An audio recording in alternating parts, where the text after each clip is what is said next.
हर गांव से, हरियाणा के हर गांव से लेकर हर कॉलेज यूनिवर्सिटी तक छात्राओं के लिए बस सुविधा उपलब्ध कराई जाए, ताकि हर रोज जब बसों में देखते हैं लड़कियों के साथ छेड़खानी होती है, छेड़खानी के बाद ना लड़की अपने घर पे बता पाती है, ना पुलिस कंप्लेंट कर पाती है, तो ऐसी स्थिति में लड़कियों के साथ शोषण होता है और ऐसी स्थिति में लड़कियां कॉलेज और यूनिवर्सिटी आना बंद कर देती हैं। अगर किसी के परिवारजनों को पता लग जाता है कि कुछ अशरारती तत्व बसों में ऐसी छेड़खानी करते हैं, तो उनका पढ़ाई भी छुड़वा देते हैं।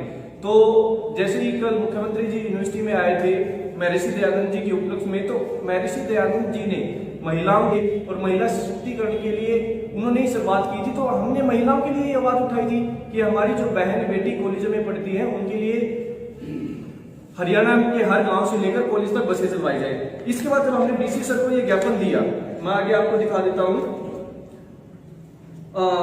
ये 23 अगस्त 2021 को जेपी दलाल कृषि एवं किसान कल्याण मंत्री, ये पत्रकार बंधुओं की ही न्यूज है, जब लेटर हरियाणा गवर्नमेंट ने निकाला कि हरियाणा के सभी गांव से लेकर कॉलेजों तक 600 बसें रक्षाबंधन वाले दिन, ये घोषणा की थी इन्होंने। इन घोषणा के बाद हमने सरकार का धन्यवाद भी किया था और अगले दिन प्रेस नोट जारी भी कर हमने सरकार का धन्यवाद अभिनंदन किया कि विद्यार्थियों की बातें आपने सुनी। उसके 2 महीने के बाद जब हमारी ये बातें केवल एक घोषणा बन के रह गई, तो हमारे राज्यपाल जी एमडी यूनिवर्सिटी में आए थे। तो हमने राज्यपाल जी को 6/9/2021 को ज्ञापन सौंपा था, जिसमें क्रमांक नंबर 6 में हमने ये मांग रखी थी कि हरियाणा सरकार ने बसों के लिए घोषणा तो करती है लेकिन वो जमीनी स्तर पर नहीं चली है। जब हमने उनको ज्ञापन सौंपा, हमने उम्मीद जताई कि अब तो सरकार जागेगी, कि सरकार ने घोषणा की है तो सरकार अब लड़कियों के लिए गांव से लेकर कॉलेज तक बसें चलाएगी, लेकिन हमारी बातें नहीं सुनी गई। फिर हमने 12 नवंबर 2021 को दोबारा से डीसी सर से मिले कि हमने राज्यपाल जी को भी आपको भी बार बार ज्ञापन दिया है, लेकिन हमारी कोई भी मांगे नहीं सुनी गई है। इसमें रोहतक के सभी कॉलेजों के छात्र संघ के अध्यक्ष जितने थे सभी ने मिलकर यह ज्ञापन सौंपा था और महिला जो गर्ल्स प्रेसिडेंट है उन्होंने भी ये ज्ञापन सौंपा था। जब हमारा समाधान नहीं हुआ तो एमपी यूनिवर्सिटी में माननीय मुख्यमंत्री जी ये 15 सितंबर को आए थे। तो माननीय मुख्यमंत्री जी को ये न्यूज़पेपर की कटिंग है, हमने ये स्पष्ट लिखा था कि 600 बसें जो गवर्नमेंट ने दी थी, हमने पहले भी आपको इसके बारे में ज्ञापन दिया है, लेकिन हमारी ये मांगे पूरी नहीं हुई। तो उस दिन मुख्यमंत्री ने, हमारे पास वो वीडियो की भी क्लिप है, उन्होंने कहा था कि हम तुरंत एक्शन लेकर लड़कियों के लिए बसें चलवाएंगे। तो मुख्यमंत्री जी का जब हमने विरोध प्रदर्शन किया, उसके बाद बैरिकेड लगा दिए गए। ऐसी स्थिति थी, बैरिकेड लगाकर हमारे प्रतिमंडल को बुलाया गया अंदर और मुख्यमंत्री जी से हम मिले। तो मुख्यमंत्री जी ने हमें आश्वासन दे दिया कि आपकी जो बातें हैं, जो मांगे हैं, ये बिल्कुल जायज है और इन पर हम समाधान करेंगे। लेकिन जब इनका समाधान नहीं हुआ, मुख्यमंत्री जी ने हमें वहां तो आश्वासन दे दिया, उसके पश्चात मुख्यमंत्री जी के कार्यालय और सरकारी विभाग द्वारा मेरे पास मेल आती है। ये मेल करनाल डिस्ट्रिक्ट से आती है, जिसमें उन्होंने शेड्यूल दिया हुआ है, गांव का टाइम टेबल दिया हुआ है। उसके बाद चंडीगढ़ से हमारे पास मेल आती है कि सीवाईएस के प्रतिमंडल ने मुख्यमंत्री जी को ज्ञापन सौंपा है महिलाओं के लिए बस चलवाने के लिए, कि हम इस पर एक्शन लेकर और सभी जितने भी हमारे परिवहन के अथॉरिटीज हैं सभी को हमने सूचित कर दिया है, बसें चल जाएंगी। फिर इसके बाद मेरे पास पलवल से आता है ये 29/9/2022 को लेटर। मेरे पास 5 से 6 डिस्ट्रिक्टों के लेटर आ चुके हैं कि हमने अपने डिस्ट्रिक्टों में बस चलवा दी है। ये प्रूफ है जो गवर्नमेंट ने हमें भेजा है। लेकिन आप सभी पत्रकार बंधु ये चेक करवा लिए कि किस डिस्ट्रिक्ट में चली है, किसी डिस्ट्रिक्ट में नहीं चल रही है। हमने लड़कियों से जब पूछा कि आपके डिस्ट्रिक्ट में कोई लड़कियों के लिए स्पेशल बस चल रही है, तो कोई बस नहीं चल रही है। जब ये घोषणाएं उनकी झूठी होगी और सरकारी कर्मचारियों की जो लेटर आए थे ये भी निराधार थे, तो उसके बाद दोबारा से जब राज्यपाल जी एमडी यूनिवर्सिटी 2 अक्टूबर 2022 को जब एमडी यूनिवर्सिटी में आए, तब हमने फिर से ज्ञापन दिया कि सरकार की तरफ से हमें मेल भी आ रही है। 2 बार मुख्यमंत्री जी से मिल लिए, 2 बार आपसे पहले भी मिल लिए, डीसी को भी हमने ज्ञापन सौंप दिया है। तो हमारी पिछले 2.5 साल से निरंतर मांग है इसका समाधान किया जाए, लेकिन इस पर भी कोई सुनवाई नहीं हुई हमारी। तो इसके बाद अब हमने अंत में आकर फैसला लिया कि सरकार को हमने 3 बार मुख्यमंत्री जी को, राज्यपाल जी को और उपायुक्त जी को ज्ञापन सौंपा है, लेकिन उसके बाद भी हमारा समाधान नहीं हो रहा है। सरकार क्यों हमारी बात नहीं सुन रही है? एक तरफ तो कहती है बेटी पढ़ाओ बेटी बचाओ, लेकिन बेटी को पढ़ाने के लिए, जैसे दिल्ली में अगर मैं बात करूं, अरविंद केजरीवाल जी हर महिला, भारत की हर महिला के लिए वहां पर ट्रांसपोर्ट फ्री है।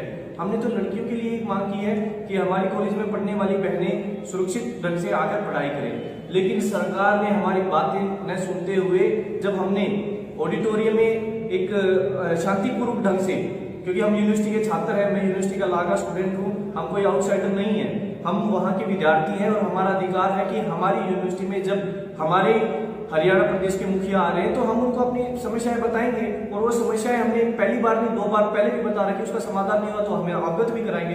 तो हमने बैनर लेकर और अपने चार्ट लेकर उनसे मांग की, लेकिन और हम पर पर्चा दर्ज किया गया। बड़े शर्म की बात है। मैं तो ये पूछता हूँ मुख्यमंत्री जी से कि मुख्यमंत्री जी, लोकतंत्र क्या है? लोकतंत्र को भूल गए क्या? लोकतंत्र में अगर विद्यार्थियों की कोई समस्या है, समाज के लोगों की कोई समस्या है, अगर उस आवाज ही उठा रहे हैं, आवाज ही तो उठा रहे थे हम, कोई अभद्रता नहीं की हमने, कोई गुंडागर्दी नहीं की हमने शांतिपूर्वक लोकतंत्र ढंग से हमने अपनी मांग उठाई है, लेकिन हमारी मांग को दबाने का प्रयास किया गया और हम पर केस डाला गया कि हम छात्र दबाव मान जाएंगे इस चीज का। मैं मुख्यमंत्री जी को स्पष्ट कहता हूं और चेतावनी भी देता हूं कि ये तो अभी हमारी शुरुआत हुई है। जब तक लड़कियों के लिए, प्रदेश भर की महिलाओं के लिए, लड़कियों के लिए जो गर्ल्स स्टूडेंट हैं उनके लिए अगर बसें नहीं चलेंगी, आप किसी भी यूनिवर्सिटी कार्यक्रम करोगे तो CYSL छात्र युवा संघर्ष समिति इसका विरोध करेगी। जब तक हमारी महिलाओं और बेटियों की सुनिश्चितता आप नहीं कर देते, पढ़ाई के लिए उनका आने जाने का परिवहन की सुनिश्चितता नहीं कर लेते, तब तक हम इनका विरोद करेंगे। राही शर्मा है, मैं CYSL छात्र युवा संघर्ष समिति से हरियाणा छात्रा प्रदेश अध्यक्ष हूँ। और कल मुख्यमंत्री जी आए थे यूनिवर्सिटी में, तो हम सभी वहीं पर थे। उन्होंने जैसे ही स्टेज पे जब वो आए तो हमने अपनी बात रखनी जैसे ही शुरू की। उन्होंने वहाँ पे मेल पुलिस स्टाफ था, फीमेल पुलिस स्टाफ भी था। पहली गलती तो उन्होंने यही की कि जो मेल पुलिस स्टाफ था वो लड़कियों को छू कैसे रहा था। जब हमने इस बात के ऊपर थोड़ी ऊंची आवाज में बात करनी शुरू की तो उन्होंने एक बार भी माइक से ये नहीं बोला कि बच्चे आप लोग बैठो, हम आपकी बात सुनेंगे, हम आपकी बात सुनने के लिए ही यही है। लेकिन उन्होंने तुरंत ये वर्डिंग यूज करी कि इनको बाहर निकालो, इनको बाहर निकालो। तो ये तो कहीं का कानून कायदा नहीं था, ना तो हमारी कोई बात गलत थी, ना हमारी कोई ऐसी गलत मांग थी। एक जायज मांग थी जिसको लेकर हम बहुत पोलाइटली भी हर तरफ से DC सर को, राज्यपाल जी को, हर तरह से सभी जगह ज्ञापन देके थक चुके थे। तब हमने ये कदम उठाया कि ये शायद लड़कियां जो पढ़ना चाहती है, जो इस हैरेसमेंट का शिकार होती है कि बसेस में जाते हैं, क्योंकि गांव से क्या होता है 1 या 2 बस मुश्किल से चलती है, उसमें बड़े बूढ़े भी होते हैं, कुछ जवान और जो असामाजिक तत्व होते हैं वो भी होते हैं। लड़कियों को बहुत कुछ झेलना पड़ता है, जिस कारण परिवार वाले जब ऐसे माहौल को देखते हैं तो वो बेटियों को सिर्फ ये कहते हैं भाई चूल्हा चौका करो, कल को तुम्हारी शादी कर देंगे। तो उनका जो पढ़ाई करने का सपना होता है वो पूरी तरह से टूट जाता है। तो हमारी सिर्फ यही रिक्वेस्ट थी कि सर आप प्लीज हर एक गांव से कम 2-4 बसेस तो ऐसे चलाओ कि सिर्फ लड़कियां सुरक्षित, उनका सफर सुरक्षित हो सके। उन्होंने बार बार नारा दिया है बेटी बचाओ बेटी पढ़ाओ। बेटी पहली बात तो ये कहाँ बच रही है और कहाँ पढ़ रही है? जो पढ़ रही है कोई सुरक्षित है? कोई भी नहीं है। जब अभी संदीप सिंह थे जो मिनिस्टर, उन्होंने जो हमारे ऊपर तो उन्होंने धाराएं लगा दी, मुख्यमंत्री जी के ऑर्डर पे हमारे ऊपर धाराएं लगा दी, दीपक सर के ऊपर लगा दी, मेरे ऊपर भी मुकदमा हो गया, धाराएं लग चुकी है। लेकिन जो लड़कियों के साथ बदतमीजी करते हैं उनको जीने ही नहीं दे रहे हैं, हर बार उनको सेक्सुअल हैरेसमेंट का शिकार होना पड़ रहा है लड़कियों को, वो उनको बर्खास्त क्यों नहीं कर रहे हैं? जब गलत तो वो भी कर रहे हैं, हमारी तो कोई ना ऐसी गलत मांग थी ना कोई गलत बात थी, लेकिन जो गलत कर रहे हैं उनके तो साइड ली जा रही है, लेकिन जो सच के साथ आवाज उठा रहे हैं उनकी आवाज को ही दबाया जा रहा है। तो ये तो मुख्यमंत्री जी ने बहुत ही गलत किया। हमारा वहाँ पे कोई इंटेंशन ये नहीं था कि हम वहाँ का माहौल खराब करें या माननीय मुख्यमंत्री जी हैं उनकी डिसरिस्पेक्ट करें। हम पूरे दिल से उनकी इज्जत करते हैं, उनको शुक्रिया अदा भी करेंगे हम अगर वो हमारी इस मांग को मान लेते हैं। और नहीं मानते तो प्रदर्शन बिल्कुल जारी रहेंगे, क्योंकि लड़कियों की बात है, आवाज उठानी हमें इस छोटी सी आवाज हमने उठानी शुरू कर दी है, आग को चिंगारी मिल चुकी है। अगर वो इस बात को मान लेते हैं तो बहुत अच्छी बात है, वरना बहुत अलग ही माहौल पैदा होगा। अभी इसमें हम एक अभियान और स्टार्ट करने जा रहे हैं। साथ ही साथ हम अभी सिग्नेचर कैंपेन चलाएंगे। सिग्नेचर कैंपेन के तहत हम हर कॉलेज की जितनी भी छात्राएं हैं, सिग्नेचर कैंपेन के तहत ये एक आश्वासन लेंगे सभी कॉलेज के स्टूडेंट्स की कि कितने इसके फेवर में है। सभी की वो जब सिग्नेचर कैंपेन के हमारे चार्ट हो जाएंगे तो वो हम मुख्यमंत्री जी को करेंगे कि हरियाणा की हर एक बेटी चाहती है कि उनके लिए बसें अवेलेबल करवाई जाए।